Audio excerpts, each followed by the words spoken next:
Ben çıkmam diyorum. Bak mesela şu an çok yanlış bir pozisyondayız. Mümkün değil, hayır, yok. Mümkün değil abi de haklısın sen.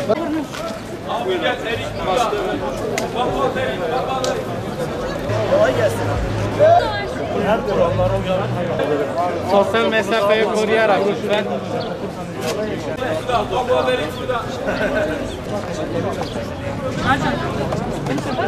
Aynen bitti. Yoksa yine gelecekler.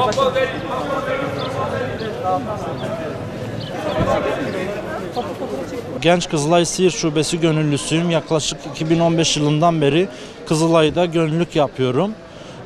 Bu Covid-19 ile mücadele döneminde Kızılay Şubesi olarak hem Siirt halkına hem de ihtiyaç sahibi olan ailelere gıdadan tutun aynı yardımlara ve nakdi yardımlara kadar her türlü yardımda bulunmaya çalışıyoruz ve bulunmaya da devam ediyoruz.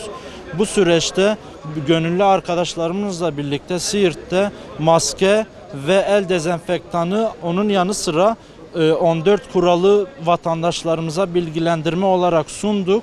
Bu süreçte halkımızdan tek ricamız zorunlu olmadıkça dışarı çıkmamaları, çıktıkları zaman ise maske takmalarını istiyoruz. Evde kal Siirt diyorum. Siirt Genç Kızılay Başkan Yardımcısıyım. Bugün arkadaşlarımızla beraber Kızılay'ımızın hazırlamış olduğu korona ile mücadele kapsamında hazırlamış olduğu broşürümüzü dağıttık. Bunun yanında 1500 tane dezenfektan ve maske dağıtımı yaptık. Biz bugün Siirt'te Güle Caddesi'ne çıktığımızda gerçekten halkımızın hastalık bitmiş gibi bir kutlama yapıyor gibi herkesin sokaklara çıktığını fark ettik.